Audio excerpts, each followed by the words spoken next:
The tribulation is the story of how the world is led astray, of how humanity faces its greatest trial, a 7-year saga of wrath, deception, and judgment, and how God's justice is ultimately revealed. Welcome to Signs and Wonders. This is the timeline of the tribulation, year by year. It begins in the blink of an eye. A leader rises from the shadows, his charm and intellect magnetic. His name, the Antichrist. In a world fractured by war and chaos, he brings the one thing everyone desires: peace. A peace treaty is signed between Israel and her enemies. For the first time in decades, the world feels hope. But this is the calm before the storm. The Antichrist, this deceiver in disguise, takes his place at the top of the world. He promises unity, prosperity, and a new age. The world, desperate for peace, follows him without question.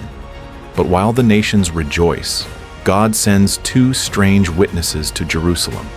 They come from nowhere, speaking with power, declaring that the world is being led astray. Their voices are like fire, condemning the Antichrist. As the years pass, the Antichrist tightens his grip. He creates a single, unified system of government, religion, and economy. Borders vanish. A one-world system is born. The Antichrist's charisma is no longer just political. He begins to call himself God. To the world, it seems like a miracle. People flock to worship him, their hearts deceived, but not everyone is fooled. The 2 witnesses are still speaking out. They cry against the false peace, warning of the coming destruction. Yet their message is met with increasing hostility. The world may be turning to worship the Antichrist, but there are still those who refuse to bow. In the 3rd year, everything changes, including peace in the world. The Bible, in Revelation 6, describes Jesus opening 7 seals, a scroll that unleashes judgment on the world. The earth begins to shake. The first seal is broken, and with it comes the rider on a white horse. At first, he brings peace, but the peace is false. A shadow of war follows him, and before long, all of humanity is caught in conflict. Then, the 2nd seal is opened, and it brings bloodshed. Nations go to war, fighting for power and control. It seems like the world has fallen into madness. The 3rd seal opens, and famine follows in the wake of war. Food becomes scarce, and people fight to survive. Then, the 4th seal is opened to reveal a pale horse. Its name is Death. The horse brings with it disease, hunger, and violence, and 1/4 of the world's population perishes. Then the 5th seal is opened and reveals the martyrs, those who have died for their faith, crying out for justice. These are the people who refused to worship the Antichrist or take the mark of the beast and stayed faithful to Jesus Christ. Although heavily persecuted, they are rewarded in the afterlife. Then the 6th seal is opened, giving a final warning. An earthquake shakes the earth and the sun turns black, as if the heavens themselves are crying out. Lastly, the 7th seal is opened. There is silence in heaven for about half an hour. This silence is a dramatic pause before the final judgments begin. It signifies a solemn moment before God's final wrath is unleashed. Halfway through 3.5 years, the Antichrist reveals his true nature. He enters the rebuilt Jewish temple in Jerusalem and declares himself to be God, demanding worship from all people. This act is the Abomination of Desolation, prophesied by Jesus in Matthew 24 and by Daniel. At that moment, the world must choose, worship the beast or refuse and face death. Simultaneously, the 2 witnesses who had been speaking out against the Antichrist are murdered in the streets of Jerusalem, and it's broadcasted around the world. The world rejoices and celebrates their death, but after 3 days, they rise from the dead. In full view of the world, they ascend into heaven. Fear grips the planet. As the Antichrist establishes his dominion, heaven responds. After the 7th seal is opened, 7 angels with 7 trumpets are introduced. As each trumpet sounds, each brings disaster on a scale never seen before.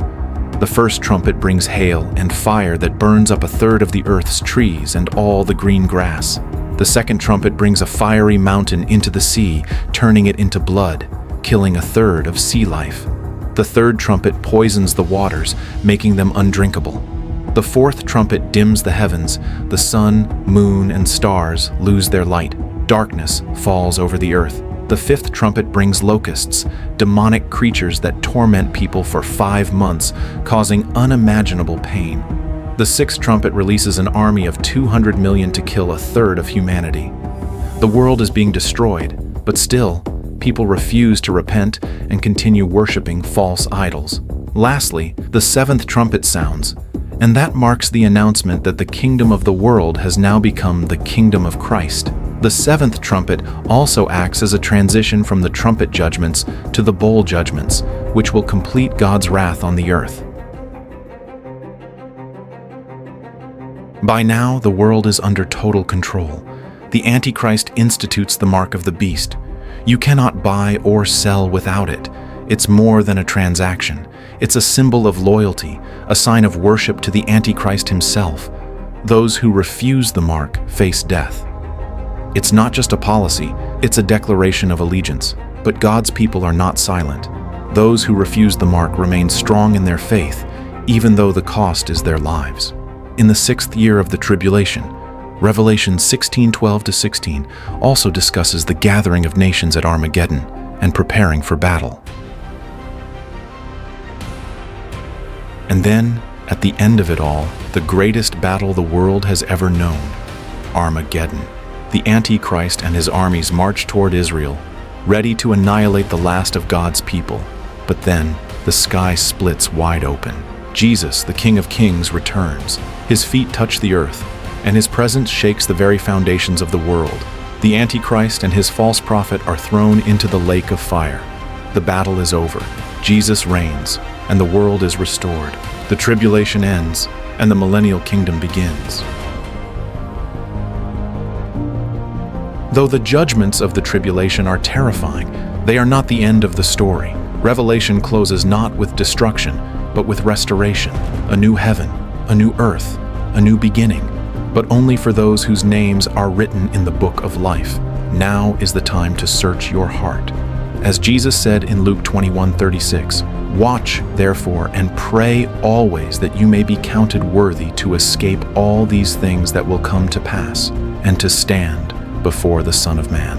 If you found this video helpful or eye-opening, subscribe to Signs and Wonders for more Bible prophecy breakdowns, end times timelines, and spiritual insight into the days ahead.